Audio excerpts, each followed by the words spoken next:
Donc, je vous prie d'arrêter de dire du n'importe quoi sur les gens. Arrêtez de penser à la place de la personne. Oh non, j'ai quitté la foi à cause de la femme. Oh non, j'ai quitté la foi parce que j'ai... on dit ça comment? J'ai enceinté une fille, c'est à cause de ça que j'ai quitté la foi. Oh non, j'ai quitté la foi à cause de la fonction. Quelle fonction? Oh, à cause du travail. Quel travail? Quel travail? Je n'ai pas quitté la foi à cause de ça. Je vais vous dire, c'est aujourd'hui là que je vous dirai pourquoi est-ce que moi j'ai quitté la foi. Pourquoi est-ce que moi j'ai quitté le branamiste. Je vous dirai ça aujourd'hui là. Pourquoi est-ce que j'ai quitté les églises églisiennes? Je vous dirai ça aujourd'hui.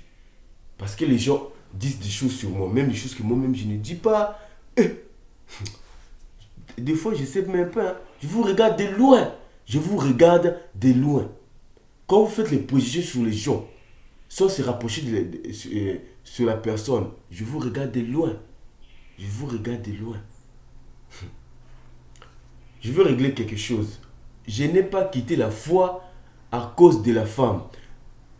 Si j'avais besoin d'avoir une copine ou bien une femme, je devais en avoir il y a longtemps. Pourquoi est-ce que je ne le fais pas? Pourquoi est-ce que je ne le fais pas? C'est parce que non, je suis ou bien j'étais ou je suis dans le message de Branham que c'est à cause de ce que j'ai peur, c'est à cause de ça que je ne faisais pas ça ou bien je ne fais pas ça. Ce n'est pas à cause du message de Branham que j'ai pas de copines. Vous devez savoir ça aujourd'hui là. Vous devez savoir ça aujourd'hui. Ce n'est pas à cause du message de Branham.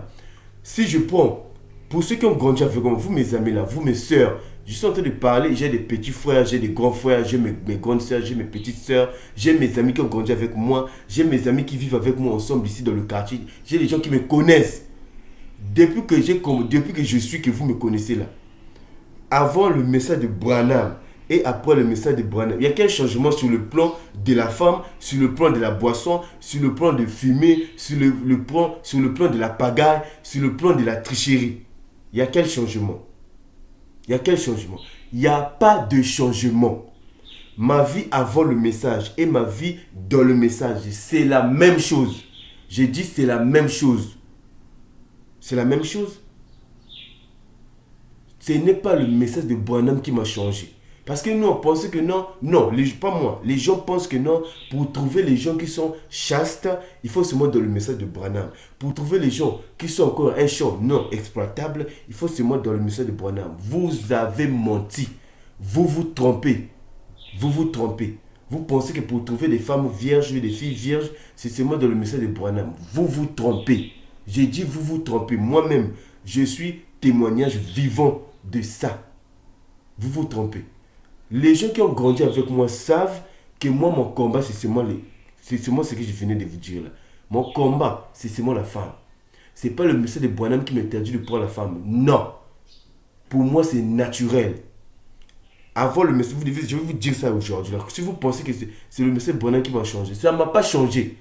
Avant le message de Branham, non, faut pas coucher avec les femmes. Je ne faisais pas ça. Faut pas fumer. Je ne faisais pas ça. Pas que non, je faisais ça, ensuite j'ai arrêté. Non, jamais. Non, faut pas boire. Je ne faisais pas ça. Quoi encore? Faut pas tricher. À l'école, mes amis connaissent. J'ai toujours été parmi les meilleurs. J'ai toujours été parmi les meilleurs. Je parle, tout le monde m'écoute. J'ai toujours été parmi les meilleurs. Je ne trichais pas. Au contraire, mais je ne partageais pas les questions. Donc, ne pensez pas que non, ma vie d'aujourd'hui là, c'est le message de Branham qui m'a fait comme ça. J'ai dit, ça n'a rien fait pour moi. Ça n'a rien fait pour moi. Frère Branham, lui, un ange, il dit qu'une voix lui a parlé dans un arbre, lui disant que ne faut pas boire, faut pas fumer, faut pas coucher avec les femmes. Lui, pour lui, c'est un ange qui lui a parlé ça, qui lui a parlé de ça. Donc, si un ange ne lui avait pas parlé de ça, ça veut dire que lui, il devait pas faire ça. Mais moi, j'ai pas eu un ange qui m'a parlé pour me dire faut pas faire ceci, faut pas faire ça. Pour moi, c'est naturel. Ma différence avec vous, mes fois du message de problème, c'est ça. Ma différence avec vous, c'est parce que chacun de nous naît avec ses dons. Nous naissons avec des dons. Vous devez savoir ça. Donc, ce n'est pas le message de Branham qui m'a empêché. Oh non, les gens s'étonnent même. Toi, à ton âge comme ça, tu es encore comme ça là. Oui. Tu pries dans quelle église? J'ai dit, je suis dans le message de Branham, mais c'est pas le message de Branham qui m'a fait comme ça là. Avant, j'étais seulement comme ça. Je suis pas en train de mentir parce que je sais que les gens qui m'écoutent, j'ai grandi avec des gens, les gens me connaissent. Voilà. Donc, voilà pourquoi. Donc, arrêtez de me coller les choses au nom. Tu as quitté la foi à cause de la femme. Si j'avais besoin de la femme, je devais prendre la femme il y a longtemps. Vous pensez que moi, j'ai pas eu de désir sexuel? Vous pensez que j'ai pas eu de désir sexuel? Je suis même malade. Hein? Pourquoi est-ce que je ne vais pas chercher les femmes? Je suis malade. À l'hôpital, on m'avait dit la solution de la maladie là, c'est la femme. Pourquoi est-ce que j'ai pas cherché les femmes? Pourquoi est-ce que j'ai pas les femmes? Vous voyez. Donc vous êtes Simon là dit n'importe quelle solution. Non, j'ai quitté la foi à cause de la femme, à cause d'une copine. Moi, si j'avais besoin d'une copine là, il y a longtemps je devais chercher. Il y a longtemps je devais avoir l'autre là une copine. Pourquoi est-ce que je cherche pas les copines? Hein? Or, donc vous faites des préjugés sur la personne sans se rapprocher de la personne. Je vous dis, sur le plan de la femme, sur le plan de fumer, boire, les histoires que vous racontez des églises du message là, moi je ne faisais pas, jusqu'aujourd'hui je ne fais pas ça. C'est pas le message de Branham qui m'interdit ça. Pourquoi? Autre raison encore, c'est parce que moi je suis issu d'une famille animiste. Si vous ne savez pas ça. Mon père fut un grand animiste. Mon grand-père fut un grand animiste. Chez nous, c'est dans le sang. Voilà. Chez nous, dans notre famille, côté paternel, on a quelque chose que les gens du Brazzaville connaissent, qu'on appelle Kébé. Pour nous, c'est dans le sang. Les Kébé, nous, c'est la coutume. Si aujourd'hui, là, si avant le message, je ne couchais pas avec les femmes parce que mon père fut un animiste. C'est l'animiste qui m'empêchait de faire ça. L'animiste nous empêche de faire des rapports sexuels avec la femme sans l'autre là, sans se faire voir, sans voir ses parents. Vous voyez?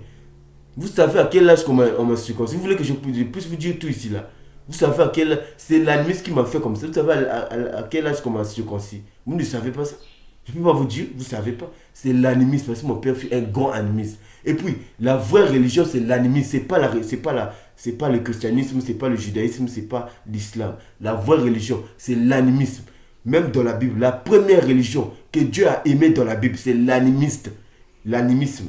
Quand nous prenons Caïn et Abel, Caïn a offert à Dieu des fruits. Il n'a pas aimé ça. Qu'est-ce que Dieu il avait aimé? Il avait aimé l'offrande d'Abel. Abel avait fait quoi? Il avait immolé un agneau. C'est ça qu'on appelle l'animisme. C'est ça que Dieu avait aimé. Donc, fermez-la. Et arrêtez de me coller des choses que je ne fais pas. Voilà. Je devais déjà arranger ça. Donc, frère Branham, c'est la première personne qui m'avait réveillé. Après celui-là, qui m'a réveillé? C'est celui-là. Docteur Aki, il n'est pas pasteur, Docteur Aki.